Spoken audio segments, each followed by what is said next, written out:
WBSLST school service কমিশনের model প্রশ্ন paper. বন্ধুরা, তোমরা জানো যে যদি পরীক্ষার আগে সঠিক প্রশ্নপত্র নির্বাচন করা হয় বা প্র্যাকটিস করা হয় মডেল প্রশ্ন, তাহলে কিন্তু পরীক্ষার নম্বর একটু বাড়তে পারে। তো চলো, এই প্রশ্নগুলি বাছাই করা হয়েছে বিগত বছরের যে প্রশ্ন তার নিরপেক্ষ এবং তার সন্নিকটে সেই রকম প্রশ্ন কিন্তু বাছাই করে এখানে রাখা হয়েছে 7টি গুরুত্বপূর্ণ প্রশ্ন। তো চলুন দেখা যাক প্রথম প্রশ্নগুলি কী কী হয়েছে। এগুলি প্র্যাকটিস করলে আমাদের পরীক্ষার নম্বর কিছুটা হলে বাড়বে, তো সেগুলি আমাদের কনফিডেন্সটা বাড়াবে। তো দেখে নিই প্রথম প্রশ্ন। ভারতের সর্বোচ্চ পর্বতশৃঙ্গ কোনটি? ভারতের সর্বোচ্চ শৃঙ্গ বা সর্বোচ্চ পর্বতশৃঙ্গ কোনটি? Kanchenjunga, Nanda Devi, K2, Everest. তো আমাদের যে ভারতের সর্বোচ্চ শৃঙ্গ এখন বর্তমানে হচ্ছে কাঞ্চনজঙ্ঘা। তো এগুলি মনে রাখবে, কাঞ্চনজঙ্ঘা। এই কাঞ্চনজঙ্ঘা কোথায় অবস্থিত? আমাদের আসাম বলছি, সিকিম। এই সিকিম রাজ্যে কিন্তু এই কাঞ্চনজঙ্ঘা অবস্থিত। তো কাঞ্চনজঙ্ঘার উচ্চতা কত? 8,586 মিটার। ভারতের মধ্যে অবস্থিত সর্বোচ্চ শৃঙ্গ হচ্ছে এই কাঞ্চনজঙ্ঘা। যদিও এভারেস্ট সবচেয়ে সর্বোচ্চ শৃঙ্গ, পৃথিবীর সর্বোচ্চ শৃঙ্গ, তো এটি নেপালে অবস্থিত, সেই জন্য এটি ভারতের সর্বোচ্চ শৃঙ্গ নয়। তো K2 ছিল ভারতের সর্বোচ্চ শৃঙ্গ, গডিন বা K2, তো সেই এখন এটি পক এলাকায় চলে গেছে, তাই এখানে কাঞ্চনজঙ্ঘা আমাদের ভারতের সর্বোচ্চ শৃঙ্গ হয়েছে 8,586 মিটার। এটা মনে রাখবে, 8,586 মিটার। তো উত্তর হবে এ, কাঞ্চনজঙ্ঘা। পরবর্তী প্রশ্ন, হিমালয় কোন ধরনের পর্বত? হিমালয়টি কোন ধরনের পর্বত? এটি ব্লক পর্বত, অপভাজিত পর্বত, ভাজ পর্বত, আগ্নেয় পর্বত। তো হিমালয় পর্বত হচ্ছে নবীন ভঙ্গিল পর্বত। নবীন ভঙ্গিল পর্বত একটি ভাজ পর্বত। ভাজ পক্ষে এটি হয়েছে। আমাদের যে ক্রিটেসিয়ান যুগে যে আমাদের একটা ভারতীয় প্লেট এবং ইউরেশিয়ান প্লেট এর ধাক্কায় মাঝামাঝি একটা অবস্থান করতো কি, তেথিস সাগর। সেই তেথিস সাগরটায় যে পলি বালি সেগুলি জমা ছিল, সেই অবক্ষেপই কিন্তু কি এই হিমালয় পর্বত হিসাবে আমাদের এখানে রয়েছে। তো এটি প্লেট টেকটনিকের যে বাউন্ডারি, অভিসারী পাতসীমানা, সেই অভিসারী পাতসীমানায় এই আমাদের হিমালয় তৈরি হয়েছে। তো এটি একটি নবীন ভঙ্গিল পর্বত, ভাজ পর্বত। তো উত্তর সি, ভাজ পর্বত। পরবর্তী প্রশ্ন, 3 নম্বর প্রশ্ন, ভারতের প্রধান নদী গঙ্গা কোথা থেকে উৎপন্ন হয়েছে? গঙ্গার উৎপত্তি স্থল। এটি আমরা প্রায় দেখি, কম্পিটিটিভ পরীক্ষায় আসে। তো এটি একটি ভালো প্রশ্ন। তো এই প্রশ্নটির উত্তর কি হবে?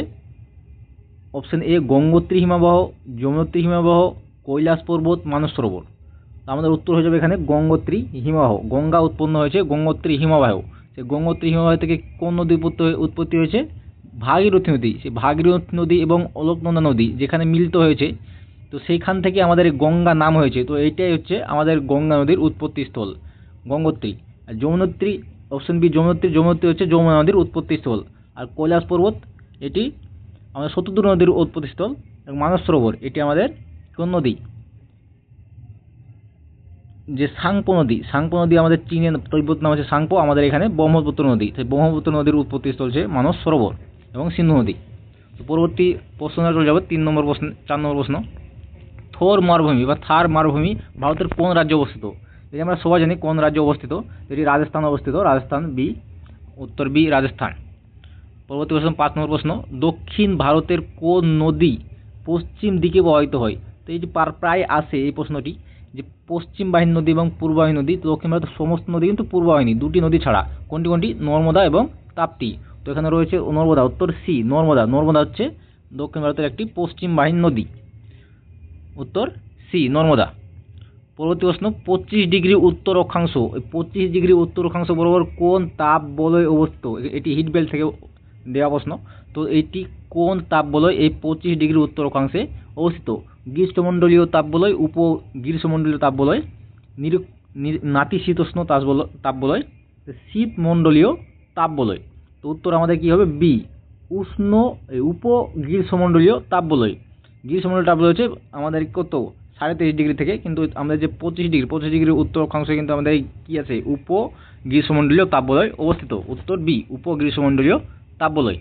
এটি 25 ডিগ্রি উত্তর অক্ষাংশ বরাবর উপ গ্রীষ্মমণ্ডলীয় তাপ বলয় বিদ্যমান অবস্থিত। ব্ল্যাক সোয়েল সাধারণত কোথায় পাওয়া যায়? এটিও আমাদের প্রায় প্রশ্নে আমাদের এটি আসে, যে ব্ল্যাক সোয়েল বা কালো মৃত্তিকা বা রেগুর মাটি, এই রেগুর মাটি ভারতের কোথায় দেখতে পাওয়া যায়? হিমালয় অঞ্চলে, গাঙ্গেয় সমভূমিতে, দাক্ষিণাত্য মালভূমিতে, সুন্দরবনে। তো দাক্ষিণাত্য মালভূমি আমাদের ডেকান ট্র্যাপ, যে মহারাষ্ট্র এবং গুজরাট যে মালভূমি, সেই মালভূমি অঞ্চলে কিন্তু ব্ল্যাক সোয়েল দেখা যায়। দাক্ষিণাত্য মালভূমি, উত্তর হবে সি দাক্ষিণাত্য মালভূমি। এটি কটন সোয়েল বলা হয় এটিকে। এটি কটন চাষের জন্য, তুলা চাষের জন্য বিখ্যাত। সেই জন্য এখানে ব্ল্যাক সোয়েল কোথায় পাওয়া যায়? দক্ষিণাত্য মালভূমিতে পাওয়া যায়। উত্তর সি দাক্ষিণাত্য মালভূমি। 8 নম্বর প্রশ্ন, ভারতবর্ষের সবচেয়ে বড় নদী উপত্যকা কোনটি? ভারতবর্ষের সবচেয়ে বড় নদী উপত্যকা কোনটি? ভারতবর্ষের অভ্যন্তরীণ নদী বলতে চাই তো সেটি হবে আমাদের গঙ্গা। উত্তর এ গঙ্গা। তো গঙ্গাই হবে ভারতের সবচেয়ে বড় নদী উপত্যকা, এই গঙ্গাই রয়েছে। তো গঙ্গা সমভূমি অঞ্চল আমাদের যে 7টি যে জেলা, সেই জেলা বলছি রাজ্য দিয়ে প্রবাহিত হয়েছে। তো গঙ্গা সমভূমি অঞ্চল ভারতের সবচেয়ে বড় নদী উপত্যকা। উত্তর এ গঙ্গা। 9 নম্বর প্রশ্ন, দক্ষিণ পশ্চিম মৌসুমী বায়ু কোথা থেকে প্রবাহিত হয়? এই দক্ষিণ পশ্চিম মৌসুমী বায়ু আমাদের যে বর্ষাকাল, জুলাই মাসে, সেই জুলাই মাসের যে বর্ষাকাল মৌসুমী বায়ুর সূচনা, তো সেই মৌসুমী বায়ু কোথা থেকে আসে, আগত হয়? বঙ্গোপসাগর থেকে, আরব সাগর থেকে, ভারত মহাসাগর থেকে, লাক্ষাদ্বীপ থেকে। তো ভারত মহাসাগর থেকে উৎপত্তি হয়ে আরব সাগরের মধ্যে দিয়ে দক্ষিণ পশ্চিম মৌসুমী বায়ু আমাদের ভারতের যে কেরালা উপকূলে সেখানে কিন্তু পৌঁছায় এই জুলাই মাসের প্রথম দিকে। তো সেখানে থেকে মৌসুমী বিস্ফোরণের ফলে এখানে বৃষ্টিপাত শুরু হয় এবং বর্ষাকালে শুরু হয় ভারতবর্ষে। তো উত্তর হবে দুটো হবে, যেহেতু আরব সাগর থাকে তো আরব সাগর হবে, এবং যদি ভারত মহাসাগর থাকে তো ভারত মহাসাগর হবে। উত্তর হবে সি ভারত মহাসাগর। তো উত্তর হবে সি ভারত মহাসাগর। উত্তর সি ভারত মহাসাগর। দক্ষিণ পশ্চিম মৌসুমী বায়ু ভারত মহাসাগর থেকে উঠে আসে এবং ভারতের উপকূলে বর্ষার সৃষ্টি করে। উত্তর সি। পাথরের কেল্লা বা ডেক্কান ট্র্যাপ কিসের জন্য বিখ্যাত? বালি মাটির জন্য, আগ্নেয় শিলার জন্য, সেডিমেন্টারি রকের জন্য, লাল মাটির জন্য। দক্ষিণাত্য মালভূমি বা ডেকান ট্র্যাপ এটি আগ্নেয় শিলা দ্বারা গঠিত, লাভা গঠিত মালভূমি, তো ব্যাসাল্ট দ্বারা গঠিত। তো এটাই হচ্ছে ডেকান ট্র্যাপ, আগ্নেয় শিলা। উত্তর বি, এটা আগ্নেয় শিলায় গঠিত। পরবর্তী প্রশ্ন, ভারতের সবচেয়ে উর্বর ও ঘন বসতিপূর্ণ সমভূমি কোনটি? উর্বর এবং ঘন বসতিপূর্ণ কোনটি? গাঙ্গেয় সমভূমি, ইন্দাস উপত্যকা, গোদাবরী উপত্যকা, নর্মদা উপত্যকা। তো আমাদের সবচেয়ে উর্বর উপত্যকা হচ্ছে আমাদের গঙ্গা সমভূমি অঞ্চল। সবচেয়ে ঘন বসতিপূর্ণ উত্তরপ্রদেশ, বিহার, পশ্চিমবঙ্গ, এগুলি হচ্ছে ভারতের সবচেয়ে ঘন বসতিপূর্ণ রাজ্য। তো এগুলোইতে গঙ্গা সমভূমি অঞ্চল, এখানে প্রচুর পরিমাণে খাদ্য উৎপন্ন হয়, পানীয় জলের ব্যবস্থা আছে, সেই জন্য এখানে মানুষ বেশি বসবাস করে। তো উত্তর হবে এ গাঙ্গেয় সমভূমি বা গঙ্গা সমভূমি। ভারতের উপকূলবর্তী অঞ্চল কত কিলোমিটার দীর্ঘ? ভারতের যে উপকূলবর্তী অঞ্চল, একদম গুজরাট থেকে নিয়ে পশ্চিমবঙ্গ বাদ দিয়ে, যে পশ্চিমবঙ্গে বাংলাদেশের পরেও যে শহর রয়েছে বা রাজ্য রয়েছে সেগুলি নিয়ে, সব নিয়ে উপকূল, এবং যে দ্বীপ লাক্ষাদ্বীপ এবং কী রয়েছে আন্দামান নিকোবর দ্বীপ রয়েছে, সব নিয়ে আমাদের যে উপকূলবর্তী অঞ্চল সেটা কত কিলোমিটার? ভারতের উপকূলবর্তী অঞ্চল কত kilometre? 5200 kilometre, 6100 kilometre, 7516 kilometre, 8425 kilometre. উত্তর এখানে সি 7516 কিলোমিটার। এটি কিন্তু মনে রাখবে, এটি মনে রাখার বিষয়। তো 7516 কিলোমিটার। উত্তর সি 7516 কিলোমিটার। ভারতের মূল ভূখণ্ড এবং দ্বীপপুঞ্জগুলি মিলিয়ে 7516 কিলোমিটার। পরবর্তী প্রশ্ন 13 নম্বর প্রশ্ন, সেভেন সিস্টার, আমি এখনই বলছিলাম সেভেন সিস্টার, ভারত পশ্চিমবঙ্গের পরে বাংলাদেশের ওপারে যে 7টি রাজ্য আছে সেগুলিকে সেভেন সিস্টার বলা হয়। তো সেভেন সিস্টার রাজ্যগুলি ভারতের কোন অংশে অবস্থিত? উত্তর পূর্ব অংশ, উত্তর পশ্চিম অংশ, দক্ষিণ অংশ, পশ্চিম অংশ। তো ভারতের যে উত্তর পূর্ব অংশ, সেই উত্তর পূর্ব অংশে কিন্তু কী রয়েছে? এই সেভেন সিস্টার রয়েছে। উত্তর এ উত্তর পূর্ব অংশ। এখানে সেভেন সিস্টার মধ্যে হচ্ছে মেঘালয়, মণিপুর, অরুণাচল প্রদেশ, এগুলি নাগাল্যান্ড প্রভৃতি এখানে রয়েছে। উত্তর এ উত্তর পূর্ব অঞ্চল, 7টি রাজ্যকে সেভেন সিস্টার বলা হয়। উত্তর পূর্ব অঞ্চলে যে 7টি রাজ্য, সেই রাজ্যকে সেভেন সিস্টার বলা হয়। পশ্চিমবঙ্গের দীর্ঘতম নদী কোনটি? পশ্চিমবঙ্গের সবচেয়ে বড় নদী বা দীর্ঘতম নদী কোনটি? দামোদর, তিস্তা, হুগলি, গঙ্গা। তো সবচেয়ে বড় নদী হচ্ছে গঙ্গা নদী। উত্তর ডি গঙ্গা নদী। গঙ্গা নদী পশ্চিমবঙ্গ রাজ্যে প্রবাহিত হয়েছে এবং এটি সবচেয়ে বড়। কি নামে পরিচিত? ভাগীরথী নামে প্রবাহিত হয়েছে। এটি একটি শাখা, গঙ্গার শাখা। তো এই গঙ্গা নদী সবচেয়ে পশ্চিমবঙ্গের সবচেয়ে বড় নদী হচ্ছে এই গঙ্গা নদী। গঙ্গা না থাকলে তখন আমাদের হুগলি নদী দিতাম। তো গঙ্গা রয়েছে সেজন্য এখানে গঙ্গা নদী উত্তর হবে। পরবর্তী প্রশ্ন হচ্ছে 15 নম্বর প্রশ্ন, সুন্দরবন প্রধান বৈশিষ্ট্য কি? সুন্দরবনের প্রধান বৈশিষ্ট্য। সুন্দরবন কোথায় অবস্থিত? গাঙ্গেয় বদ্বীপ অবস্থিত আমাদের পশ্চিমবঙ্গ রাজ্যের যে সুন্দরবন ম্যানগ্রোভ ডেল্টা অঞ্চল, সেই ডেল্টা হচ্ছে সুন্দরবন রয়েছে। তো এই অঞ্চলের একটি প্রধান বৈশিষ্ট্য কী? এটি পার্বত্য অরণ্য, গ্রীষ্মমণ্ডলীয় বরফময় অরণ্য, জোয়ার ভাটা নিয়ন্ত্রিত ম্যানগ্রোভ বন, তারপর রয়েছে মরুভূমি বন। তো এটির বৈশিষ্ট্য হচ্ছে জোয়ার ভাটা নিয়ন্ত্রিত, এখানে ম্যানগ্রোভ বন দেখা যায়। সুন্দরী গোরান গেও এখানে প্রধান উদ্ভিদ। তো এই ম্যানগ্রোভ বন এই অঞ্চলে দেখা যায়, বদ্বীপ অঞ্চলে দেখা যায়। এই জোয়ার ভাটা নিয়ন্ত্রণ করে ম্যানগ্রোভ বন। তো এইটি হচ্ছে আমাদের সুন্দরবন অঞ্চলের প্রধান বৈশিষ্ট্য। তো তোমরা উত্তরে কমেন্ট করে জানাও যে সুন্দরবন আমাদের যে পশ্চিমবঙ্গ ছাড়া ভারতের কোন রাজ্যে, অন্য কোন রাজ্যে দেখতে পাওয়া যায়। তো এটি তোমরা উত্তর করে কমেন্টে আমার জানাবে যে সুন্দরবন বা সুন্দরী যে ম্যানগ্রোভ বন, সেই ম্যানগ্রোভ বন আমাদের পশ্চিমবঙ্গ ছাড়া কোন রাজ্যে দেখা যায়। এখানে উত্তর কিন্তু সি হবে। তো এটা উত্তর তোমরা কমেন্টে জানাও যে পশ্চিমবঙ্গ ছাড়া আমাদের ভারতবর্ষের কোন রাজ্যে ম্যানগ্রোভ বন দেখা যায়। এই সুন্দরবন হচ্ছে পৃথিবীর বৃহত্তম জোয়ার ভাটা নিয়ন্ত্রিত ম্যানগ্রোভ বন, পৃথিবীর বৃহত্তম বদ্বীপ কিন্তু এই সুন্দরবন বদ্বীপ। পরবর্তী প্রশ্ন, গঙ্গা ও ব্রহ্মপুত্র, এই ব্রহ্মপুত্র নদী, সাংপো নদী, এটি আমাদের চীনে যে 3টি নামে এটি রয়েছে। তো ব্রহ্মপুত্র নদী এবং গঙ্গা নদী, এই গঙ্গা নদী মিলিত হয়ে কোন উপসাগরে পতিত হয়েছে? এটা আমরা সবাই জানি, একটা কমন প্রশ্ন। গঙ্গা নদী এবং ব্রহ্মপুত্র নদী মেঘনা নামে বাংলাদেশে প্রবাহিত হয়ে বঙ্গোপসাগরে পড়েছে। তো উত্তর বি, বঙ্গোপসাগর। উত্তর বি হবে বঙ্গোপসাগর। পরবর্তী প্রশ্ন, ভারতের সবচেয়ে বেশি বৃষ্টিপাত হয় কোথায়? এটিও একটা কমন প্রশ্ন, WSSতে, তারপরে আমাদের যে SSC, WCS, এখানে একদম কমন প্রশ্ন। তো ভারতবর্ষের সবচেয়ে বৃষ্টিপাত কোথায় হয়? চেরাপুঞ্জি, কোহিমা, শিলং, ইটানগর। তো উত্তর হবে এ, মেঘালয়ের চেরাপুঞ্জি। উত্তর এ। পরবর্তী প্রশ্ন, লাল মাটির রং লাল হয় কেন? নাইট্রোজেনের জন্য, ম্যাঙ্গানিজের জন্য, লোহা অক্সাইডের জন্য, পটাশিয়ামের জন্য। তো লাল মাটির রং লাল হয় কেন? লোহা অক্সাইড রয়েছে, লোহার অক্সাইড রয়েছে, ফেরাস অক্সাইড।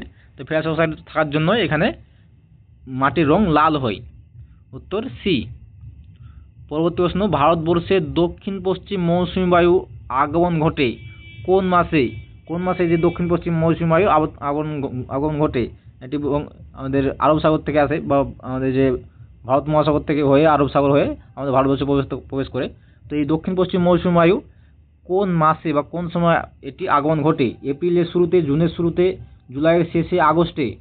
জুন মাসের শুরুতে। এই জুন মাসের শুরুতে কিন্তু আমাদের যে কেরালা উপকূল, সেই কেরালা উপকূলে বৃষ্টিপাতের সূচনা হয়ে যায় এবং ভারতে বর্ষাকালের সূচনা হয় জুন মাসের শুরুতেই, পয়লা জুন। পরবর্তী প্রশ্ন, ভারতীয় উপমহাদেশের গঠনের মূল কারণ কি? ভারতের যে উপমহাদেশ গঠন হয়েছে, ভারত গঠন হয়েছে, সেই ভারতের উপমহাদেশ গঠনের মূল কারণ কি? প্লেট টেকটনিকের গতি, সমুদ্র স্রোতের হ্রাস, হিমবাহের গঠন, আগ্নেয়গিরির অগ্ন্যুৎপাত। তো হচ্ছে প্লেট টেকটনিক্স।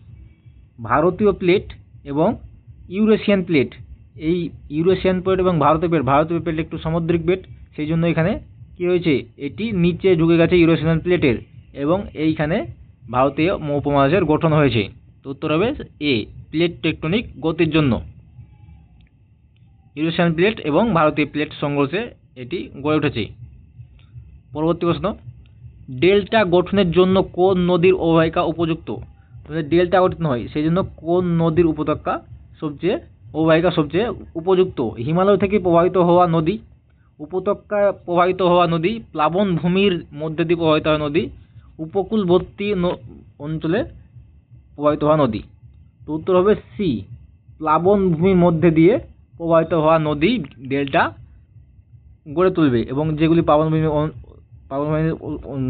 দিয়ে যদি প্রবাহিত না হয় তাহলে কিন্তু সেখানে ডেল্টা গড়ে ওঠে না। তো অনেক নদী থেকে ডেল্টা গড়ে ওঠে না, যেগুলি মালভূমি অঞ্চল দিয়ে প্রবাহিত হয়। তো এখানে উত্তর হবে সি, প্লাবনভূমির মধ্যে দিয়ে প্রবাহিত হওয়া নদীগুলি ডেল্টা গঠন করে। উত্তর সি। এখানে প্লাবনভূমি থেকে অনেক নুড়ি, পলি ইত্যাদি বয়ে আনে, সেই জন্য এখানে ডেল্টা গঠিত হয়। তো পশ্চিমবঙ্গের একমাত্র পাহাড়ি জেলা কোনটি? পাহাড়ি জেলা যেখানে সম্পূর্ণ পাহাড় রয়েছে কোন জেলায়? জলপাইগুড়ি, আলিপুরদুয়ার, দার্জিলিং, কোচবিহার। এখানে উত্তর হবে সি, দার্জিলিং। দার্জিলিং একটা একদম সম্পূর্ণটাই পাহাড়। উত্তর সি, দার্জিলিং। দার্জিলিং পশ্চিমবঙ্গের একমাত্র পূর্ণাঙ্গ পাহাড়ি জেলা। গঙ্গার ধ্বংস কিসের সঙ্গে যুক্ত? 23 নম্বর প্রশ্ন, গঙ্গার ধ্বংস কিসের সঙ্গে যুক্ত? বন্যার সঙ্গে, পলিমাটির সঙ্গে, দূষণ, জল দূষণের সঙ্গে, নদী ভাঙনের সঙ্গে। তো উত্তর হবে ডি, নদী ভাঙন। এই নদী ভাঙন গঙ্গার একটি বড় একটি সমস্যা। তো গঙ্গার ধ্বংসের উপযুক্ত হচ্ছে কিসের সঙ্গে যুক্ত? নদী ভাঙনের সঙ্গে যুক্ত। উত্তর ডি, নদী ভাঙন। নদী ভাঙনের ফলে গঙ্গার তীরবর্তী এলাকা ক্ষয়প্রাপ্ত হয়। পরবর্তী প্রশ্ন 28 নম্বর প্রশ্ন, ভারতের মৌলিক ভূপ্রকৃতির চারটি ধরন, চারটি ভাগ করা আছে, সেটি কি কি? ভূপ্রকৃতির চারটি ভাগে ভাগ করা আছে, মৌলিক ভূপ্রকৃতিকে চারটি ভাগে ভাগ করা হয়, তো সেটি কি কি? মালভূমি অঞ্চল, সমভূমি অঞ্চল, উপত্যকা অঞ্চল, মরুভূমি অঞ্চল। পাহাড়, মালভূমি, সমভূমি, উপকূল। হিমালয়, উত্তর ভারতের সমভূমি, মালভূমি, উপকূল। হিমালয়, গঙ্গা, ব্রহ্মপুত্র, থার। তো উত্তর হবে সি, হিমালয়, তারপর হচ্ছে উত্তর ভারতের সমভূমি, মালভূমি অঞ্চল, উপকূল অঞ্চল। এই চারটি মেন ভাগে কিন্তু ভাগ করা হয় ভারতকে। ভারতের ছবি যদি আঁকি তো এখানে এখানে ছবিটা আঁকা হচ্ছে না। তো এটার উত্তর হবে সি, হিমালয় এবং উত্তর ভারতের সমভূমি এবং মালভূমি আর উপকূল অঞ্চল। এই চারটি ভাগে প্রধান ভাগে ভাগ করা যায়। পরবর্তী প্রশ্ন 25 নম্বর প্রশ্ন, ভারতের সবচেয়ে বড় দ্বীপ কোনটি? ভারতের সবচেয়ে বড় দ্বীপ, এখানে বদ্বীপ না, দ্বীপ কোনটি? Havelock, mainland, Andaman, Great Nicobar, Shibpur. তো সবচেয়ে বড় দ্বীপ কোনটি? গ্রেট নিকোবর। আন্দামান নিকোবর দ্বীপপুঞ্জের গ্রেট নিকোবর দ্বীপটি সবচেয়ে বড় দ্বীপ। ভারতের সবচেয়ে বড় দ্বীপ হচ্ছে গ্রেট নিকোবর। উত্তর সি, গ্রেট নিকোবর। তো আইটি হচ্ছে আন্দামান নিকোবর দ্বীপপুঞ্জের সবচেয়ে বড় বৃহত্তম দ্বীপ। এটি ভারতের সবচেয়ে বড় বৃহত্তম দ্বীপ। পরবর্তী প্রশ্ন, মালভূমি অঞ্চল সাধারণত কিসের জন্য বিখ্যাত? কিসের জন্য, কোন কাজের জন্য এই মালভূমি অঞ্চল বিখ্যাত? কৃষিকাজের জন্য, বনভূমির জন্য, খনিজ সম্পদের জন্য, জলসেচ ব্যবস্থার জন্য। উত্তর হবে খনিজ সম্পদ। মালভূমি অঞ্চল খনিজ সম্পদের জন্য বিখ্যাত। যেমন ছত্তিশগড়, উড়িষ্যা, আমাদের ঝাড়খণ্ড, এগুলি মালভূমি অঞ্চলে অবস্থিত, সেই জন্য এখানে প্রচুর পরিমাণে খনিজ এখানে রয়েছে। উত্তর সি, ছত্তিশগড়, ঝাড়খণ্ড ইত্যাদি বিখ্যাত এই মালভূমি অঞ্চলের জন্য, খনিজ সম্পদের জন্য। পরবর্তী প্রশ্ন, কাবেরী নদীর মোহনায় গঠিত হয়। কাবেরী নদীর মোহনায় কি গঠিত হয়েছে? গোবর, উপসাগর, ডেল্টা, জোরালু পাথর। তো এখানে ডেল্টা গড়ে উঠেছে। উত্তর সি, ডেল্টা। পরবর্তী প্রশ্ন, পশ্চিম ঘাট ও পূর্ব ঘাট কোন ভূপ্রকৃতিক অঞ্চলের অংশ? আমাদের ভূপ্রকৃতিক অঞ্চলভাবে ভারতকে ভাগ করা হয়েছে, সেই অংশ অনুযায়ী, সেই ভাগ অনুযায়ী পশ্চিমঘাট এবং পূর্বঘাট কোন ভূপ্রকৃতিক অঞ্চলের মধ্যে পড়ে? উপকূলীয় সমভূমির মধ্যে পড়ে, হিমালয়ের মধ্যে পড়ে, মালভূমির মধ্যে পড়ে, সমুদ্র তটের মধ্যে পড়ে। তো যে পশ্চিমঘাট এবং পূর্বঘাট পড়ে উপকূলীয় সমভূমিতে। উত্তর এ, উপকূলীয় সমভূমি।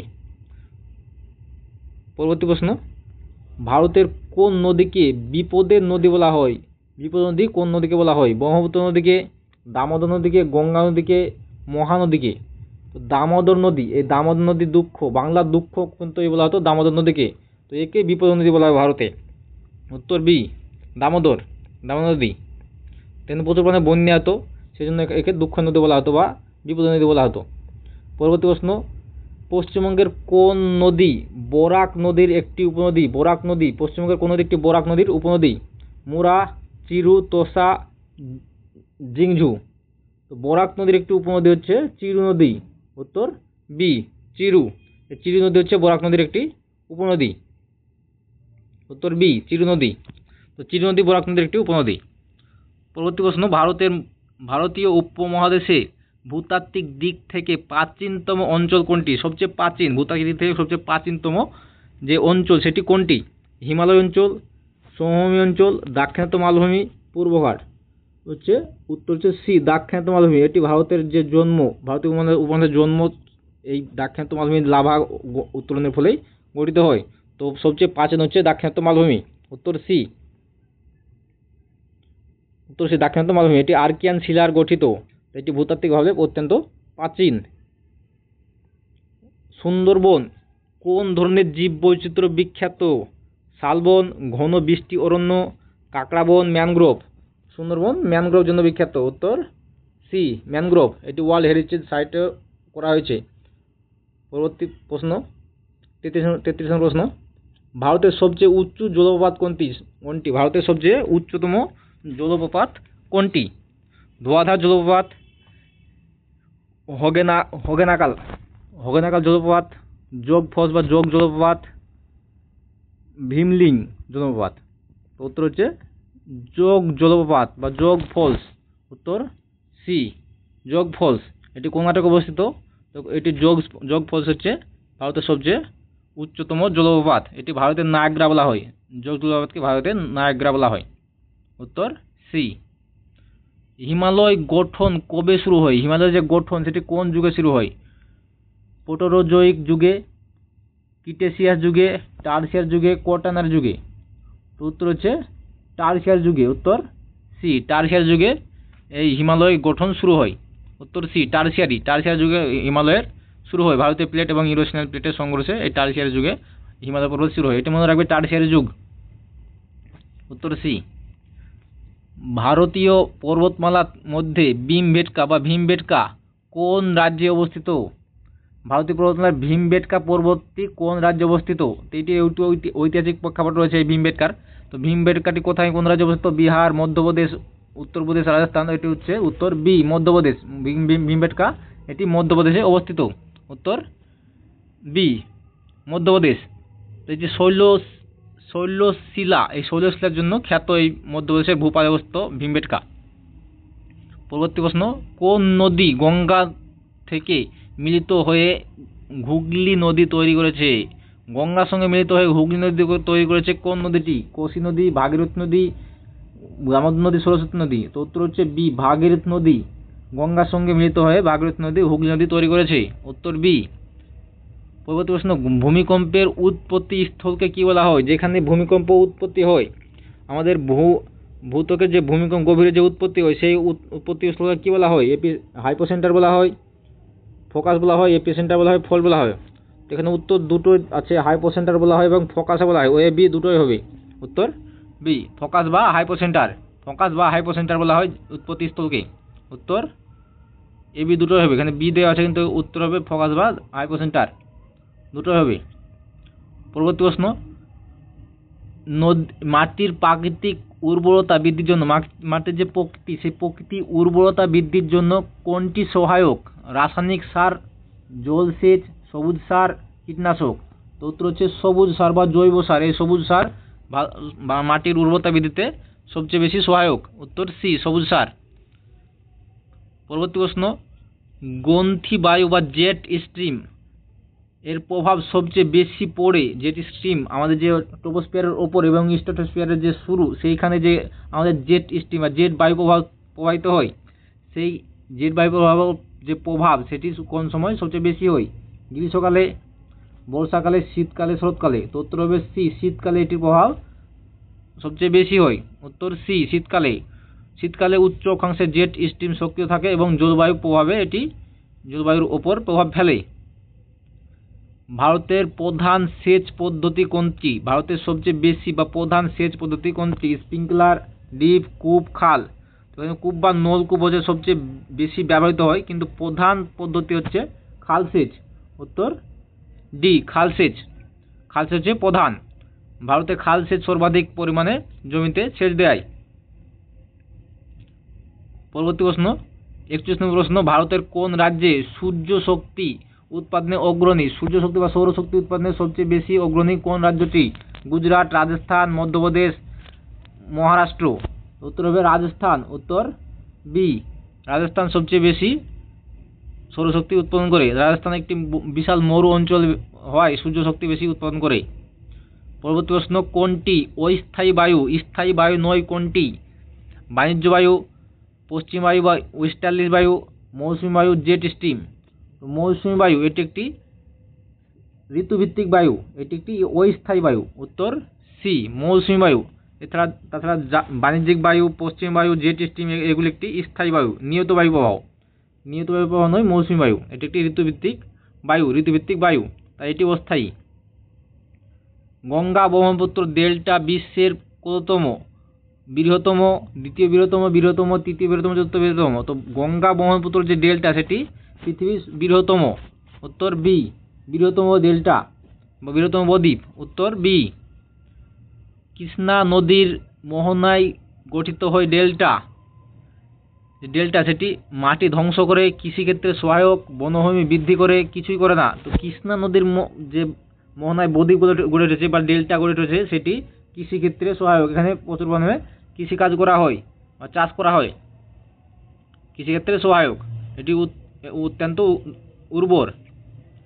৫০ নম্বর প্রশ্ন, ভারতের সবচেয়ে গভীর বন্দর কোনটি? কান্ডালা, পারাদ্বীপ, বিশাখাপত্তনম, হলদিয়া। ভারতের সবচেয়ে গভীরতম বন্দর হচ্ছে বিশাখাপত্তনম। এটি প্রাকৃতিকভাবে একটি গভীরতম বন্দর বিশাখাপত্তনম। পরবর্তী প্রশ্ন, অন্ধ্রপ্রদেশের বিশাখাপত্তনম। ভারতের প্রধান কফি উৎপাদক রাজ্য, সবচেয়ে বেশি প্রধান কফি উৎপাদক রাজ্য কোনটি? তামিলনাড়ু, কেরালা, কর্ণাটক, অন্ধ্রপ্রদেশ। তো কফির ঝুড়ি বা কফির যে সবচেয়ে বেশি উৎপাদন হয় কোন রাজ্যে? কর্ণাটক রাজ্যে। উত্তর সি, কর্ণাটক। কর্ণাটকে সবচেয়ে বেশি কফি উৎপাদিত হয়। পরবর্তী প্রশ্ন, পশ্চিমবঙ্গের কোন ধরনের ভূমি বেশি দেখা যায়? কোন ধরনের ভূমি পশ্চিমবঙ্গে বেশি দেখা যায়? নদী বিধৌত ভূমি, মালভূমি, উপকূল, পাহাড়। তো নদী বিধৌত সমভূমি পশ্চিমবঙ্গে সবচেয়ে বেশি দেখা যায়। তো এইখানেই সবচেয়ে বেশি ধান উৎপাদন হয় পশ্চিমবঙ্গে। উত্তর এ, নদী বিধৌত সমভূমি পশ্চিমবঙ্গে সবচেয়ে বেশি রয়েছে। পরবর্তী প্রশ্ন, চাষের জন্য উপযুক্ত জলবায়ু কোনটি? গরম এবং আর্দ্র, ঠান্ডা এবং শুষ্ক, গরম এবং শুষ্ক, ঠান্ডা এবং আর্দ্র। তো যে চা চাষ হয় কোন জলবায়ুতে? যেখানে সবচেয়ে বেশি গরম থাকবে এবং আর্দ্র থাকবে, বৃষ্টিপাত হবে সেখানেই। উত্তর হবে এ, গরম ও আর্দ্র জলবায়ু। চা চাষের জন্য গরম এবং আর্দ্র জলবায়ু সবচেয়ে উপযুক্ত। উত্তর 48 প্রশ্ন উত্তর হচ্ছে এ, গরম এবং আর্দ্র জলবায়ু।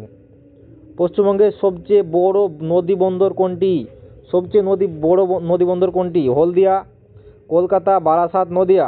তো কলকাতা বন্দর, এই কলকাতা বন্দর হচ্ছে পশ্চিমবঙ্গের সবচেয়ে বড় নদী বন্দর, যাটাকে শ্যামাপ্রসাদ বন্দরও বলা হয়। উত্তর বি। পরবর্তী প্রশ্ন হচ্ছে, হিমালয়ে সবচেয়ে বেশি ব্যবহৃত যাতায়াত পদ্ধতি কোনটি? আমাদের হিমালয় পাহাড়ি অঞ্চল, সেই পাহাড়ি এলাকায় সবচেয়ে বেশি যাতায়াত ব্যবহৃত হয়, সেই যাতায়াত পদ্ধতি কোনটি? ট্রেন, রাস্তা, খচ্চর পথ, হেলিকপ্টার। তো সেখানে যাতায়াতের জন্য কি ব্যবহার করা হয়? খচ্চর বা গাধাকে ব্যবহার করা হয়। তো উত্তর হবে সি, খচ্চর পথ সবচেয়ে বেশি ব্যবহৃত হয় যাতায়াতের জন্য হিমালয়ে। তো উত্তর হবে সি। পরবর্তী প্রশ্ন হচ্ছে 51 প্রশ্ন, সুন্দরবনে সবচেয়ে প্রচুর কোন গাছ দেখা যায়? সুন্দরবনে সবচেয়ে বেশি কোন গাছ দেখা যায়? রেন ট্রি দেখা যায়, সুন্দরী গাছ দেখা যায়, শাল গাছ দেখা যায়, সেগুন গাছ দেখা যায়। তো দেখা যায় উত্তর হবে এখানে বি, সুন্দরী গাছ। এখানে সুন্দর গাছ সবচেয়ে বেশি দেখা যায়।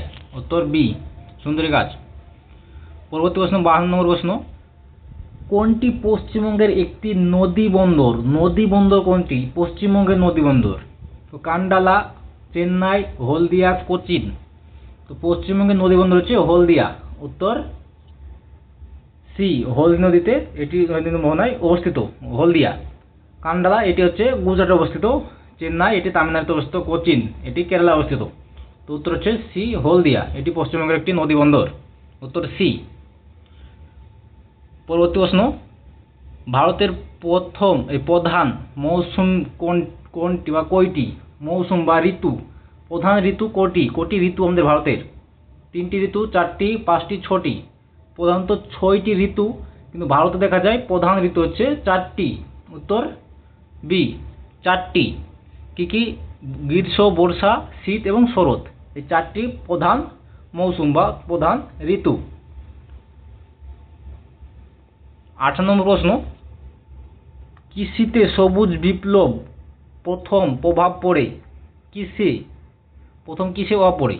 পাটে, ধানে, গমে, তুলাতে।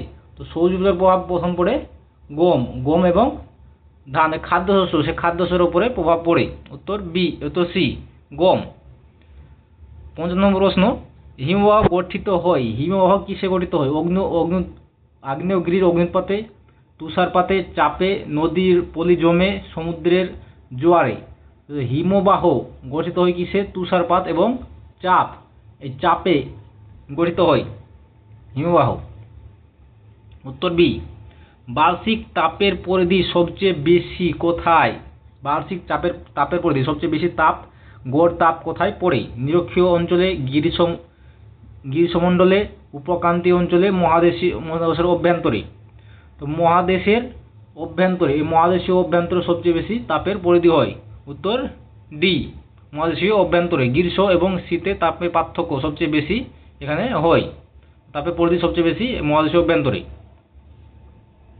পরবর্তী প্রশ্ন, ফারাক্কা ব্যারেজ নির্মিত হয়েছে কোন নদীর উপর? ফারাক্কা ব্যারেজ পশ্চিমবঙ্গের সবচেয়ে বড় ব্যারেজ হচ্ছে ফারাক্কা ব্যারেজ। তো ফারাক্কা ব্যারেজ নির্মিত হয়েছে কোন নদীর উপরে? গঙ্গা, যমুনা, মহানদী, নর্মদা নদী। তো উত্তর হবে এ, গঙ্গা নদী। গঙ্গা নদীর উপর ফারাক্কা ব্যারেজ নির্মিত হয়েছে। মহানদীর উপরে নির্মিত হয়েছে হীরাকুন্ড বাঁধ, যা ভারতের দীর্ঘতম বাঁধ। পরবর্তী প্রশ্ন, ভূমিকম্পে পরিমাপ করা হয়। ভূমিকম্প কি দিয়ে পরিমাপ করা হয়? ব্যারোমিটার দিয়ে, সিসমোগ্রাফ দিয়ে, অ্যানোমিটার দিয়ে, থার্মোমিটার দিয়ে। তো ভূমিকম্প যেটি পরিমাপ করা হয় সিসমোগ্রাফ বা সিসমোমিটার দিয়ে। উত্তর বি, সিসমোগ্রাফ। সিসমোগ্রাফে ভূমিকম্পের কম্পন বা তীব্রতা মাপা হয়। ব্যারোমিটার দিয়ে কি মাপা হয়? বায়ুর চাপ মাপা হয়। আর অ্যানোমিটার দিয়ে বায়ুর গতি। থার্মোমিটার দিয়ে মাপা হয় তাপমাত্রা। উত্তর, থার্মোমিটার দিয়ে তাপমাত্রা মাপা হয়। এখানে ভূমিকম্প মাপা হয় সিসমোগ্রাফ বা সিসমোমিটার দিয়ে। উত্তর বি। পরবর্তী প্রশ্ন, কেরল বিখ্যাত ব্যাক ওয়াটার তৈরি হয় কি দিয়ে? জোয়ারের জলে, বৃষ্টির জলে, নদী ব্যাক ওয়াশ বা জলে মিলনের ফলে হ্রদের জল জমে।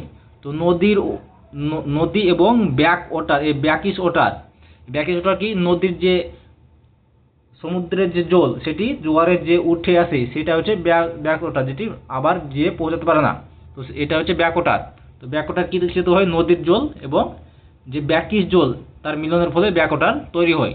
উত্তর সি, কেলায় ব্যাক ওয়াটার নদী জল ও সামুদ্রিক জলের মিলনের ফলে তৈরি হয়।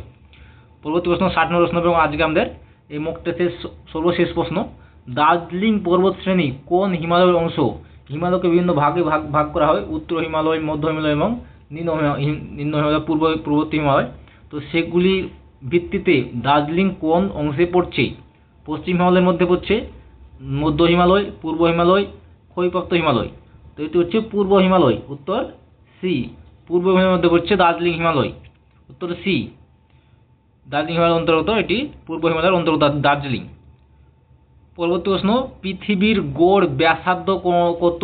পৃথিবীর গড় ব্যাসার্ধ 5100 কিমি, 6371 কিমি, 4500 কিমি, 3000 কিমি। তো এই প্রশ্নটির উত্তর তোমরা কমেন্টে জানাও যে পৃথিবীর গড় ব্যাসার্ধ কত। পরবর্তী প্রশ্ন, ভূমিকম্পের উৎপত্তি স্থল বা ভূমিকম্পের যে উৎপত্তি হয়, সেই উৎপত্তি স্থল কি বলা হয়? এটা আমরা আগে কিন্তু পড়েছি। তো এটির উত্তর কি হবে? হাইপোসেন্টার, এপিসেন্টার বা ট্রেঞ্চ, কি আছে রিফট ভ্যালি। তো ভূমিকম্প যেখানে উৎপত্তি হয় সেটাকে বলা হয় হাইপোসেন্টার বলা হয়। উত্তর এ। পরবর্তী প্রশ্ন বা ফোকাস বলা হয়। পরবর্তী প্রশ্ন, পৃথিবীর অভ্যন্তরে সবচেয়ে বেশি ঘনত্ব বিশিষ্ট স্তর কোনটি? পৃথিবীর যে বিভিন্ন ভাগে ভাগ করা হয়, ভূত্বক, গুরুমণ্ডল, কেন্দ্রমণ্ডল। তো সেই ভিত্তিতে বা অভ্যন্তরের ভিত্তিতে সবচেয়ে বেশি ঘনত্ব রয়েছে কোন স্তরটিতে? ভূত্বকে রয়েছে, ম্যাটলে রয়েছে, বাইরের কোর, আউটার কোরে রয়েছে, ইনার কোর, যে নিচের কোরে রয়েছে, ভিতরের কোরে রয়েছে। তো উত্তর হচ্ছে ডি, ভিতরের কোর বা ইনার কোর। এই যে ঘনত্ব সবচেয়ে বেশি। উত্তর ডি।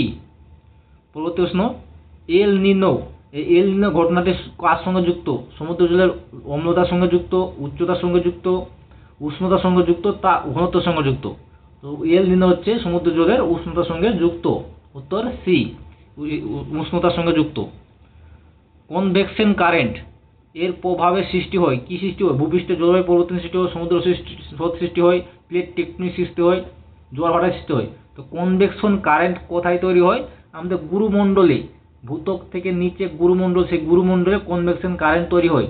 তো এটি কি করে? প্লেট টেকটনিকের গতি, এটি সৃষ্টি কি হয়? এই প্রভাবে সৃষ্টি হয় প্লেট টেকটনিকের গতি বা প্লেট মুভমেন্ট করে। উত্তর সি।